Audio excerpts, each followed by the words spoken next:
latihan untuk memimpin, latihan untuk berekspresi menggunakan VAR itu kan tidak mudah gitu ya, karena dari kebiasaan dalam hal ini hanya membawa diri, saya harus banyak berkomunikasi, dia agak jeli, dan dia juga harus setelah memulai membuat peragaan.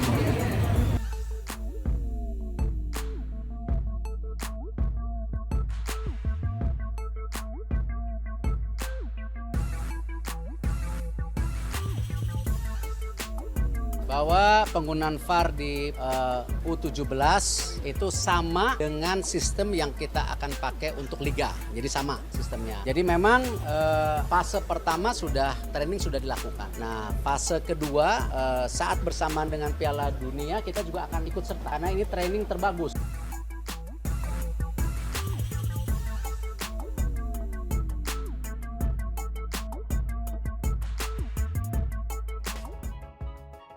Wasit lokal wajib belajar.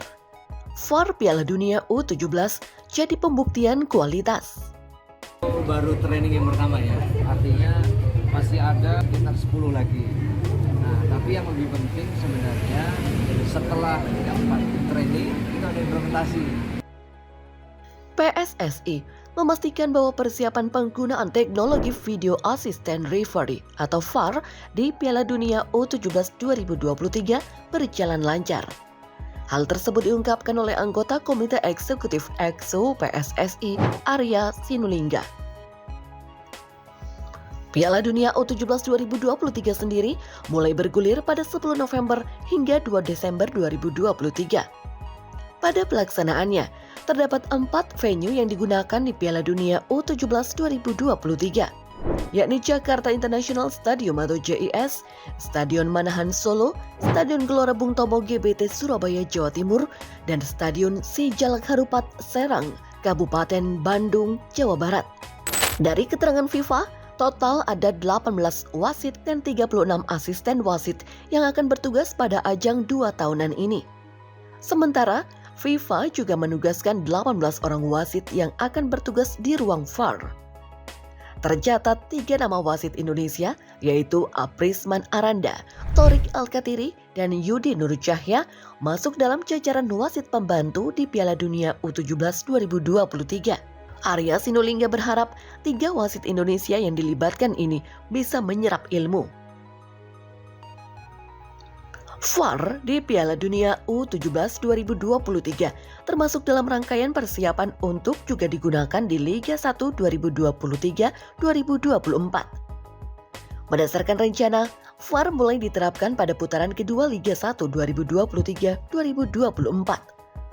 Lebih lanjut, pembukaan Piala Dunia U17 2023 akan tersaji sebelum laga Grup A Piala Dunia U17 2023 antara Timnas U17 Indonesia versus Ekuador di Stadion GBT Surabaya, Jumat 10 November 2024. Kick off pukul 19 waktu Indonesia Barat. Rencananya, acara seremonial tersebut hanya berlangsung selama 7 menit. Sejatinya, tidak pernah ada kegiatan pembukaan di Piala Dunia U17 sebelum-sebelumnya. Berkat lobi dari PSSI, FIFA akhirnya menyetujui adanya acara pembukaan Piala Dunia U17 2023. VAR dalam sepak bola perlu diketahui, terutama oleh pecinta sepak bola. Pasalnya, teknologi VAR ini menjadi salah satu faktor yang sangat menentukan hasil sebuah pertandingan sepak bola. VAR membantu wasit mengambil keputusan yang lebih akurat. VAR dalam sepak bola berfungsi sebagai alat pendukung untuk wasit dalam menentukan keputusan. Penggunaan teknologi VAR ini memungkinkan seorang wasit yang memimpin sebuah pertandingan memberikan keputusan yang akurat, adil, dan mengurangi kesalahan manusia dalam mengambil keputusan. VAR adalah singkatan dari Video Assistant Referee. Kemunculan VAR tentunya dilakukan untuk mengatasi kesalahan manusia dalam mengambil keputusan dalam pertandingan sepak bola, terutama pada permainan yang berjalan cepat. VAR adalah singkatan dari Video Assistant Referee. Melansir laman resmi FIFA, VAR adalah alat pendukung untuk panitia membuat keputusan. Dalam hal ini merujuk pada wasit. VAR adalah teknologi video yang digunakan untuk membantu wasit dalam mengambil keputusan selama pertandingan sepak bola.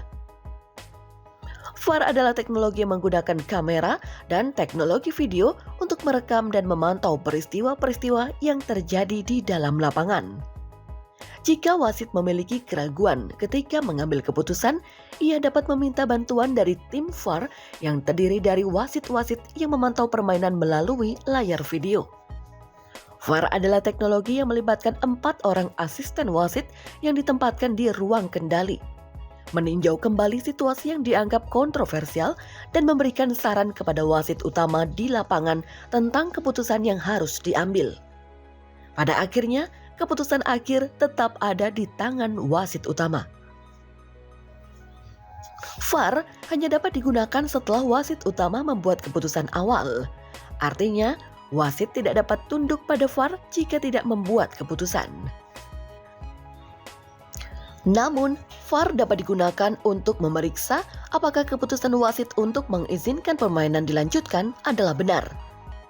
Penggunaan video match officials atau VMOs dalam sepak bola terdapat dalam 2018-2019 edition of the Laws of the Game dan berhasil diterapkan pada FIFA World Cup 2018. Sejak saat itu, teknologi ini digunakan pada hampir semua kompetisi sepak bola teratas di Eropa. Fungsi VAR sangat mirip dengan tayangan ulang instan di olahraga lain seperti bola basket. Tujuannya adalah untuk memastikan bahwa wasit membuat keputusan yang benar di atas lapangan. Setidaknya terdapat 4 kondisi yang bisa mengubah ditinjau dengan VAR, yaitu gol dan pelanggaran yang berujung pada gol, keputusan penalti dan juga pelanggaran yang berakibat pada keputusan penalti, insiden kartu merah, bukan kartu kuning atau peringatan, identitas yang keliru, dan lain sebagainya. Cara kerja VAR, yaitu VAR dioperasikan oleh AVAR, Asisten Video Assistant Referee. AVAR mengawasi VAR, mencatat insiden yang perlu ditinjau, dan mengkomunikasikan hasil tinjauan VAR kepada komentator dan staf terkait. VAR memantau setiap keputusan yang dibuat oleh wasit.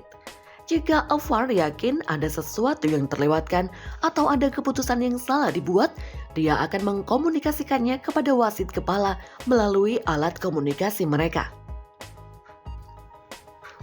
Setelah kesalahan teridentifikasi dan permainan dihentikan, ada 3 kemungkinan cara wasit kepala dalam menanganinya. Ada beberapa hal yang tidak memerlukan peninjauan seperti offside atau handball, sehingga wasit cukup mengubah atau membatalkan keputusan tersebut. Keputusan lain seperti disiplin atau beratnya pelanggaran tertentu lebih subjektif dan mungkin mengharuskan wasit kepala untuk melihat kembali hal-hal tersebut melalui tinjauan di lapangan. Wasit kepala juga bisa mengabaikan keputusan VAR jika mereka merasa keputusan itu salah atau terlalu berat.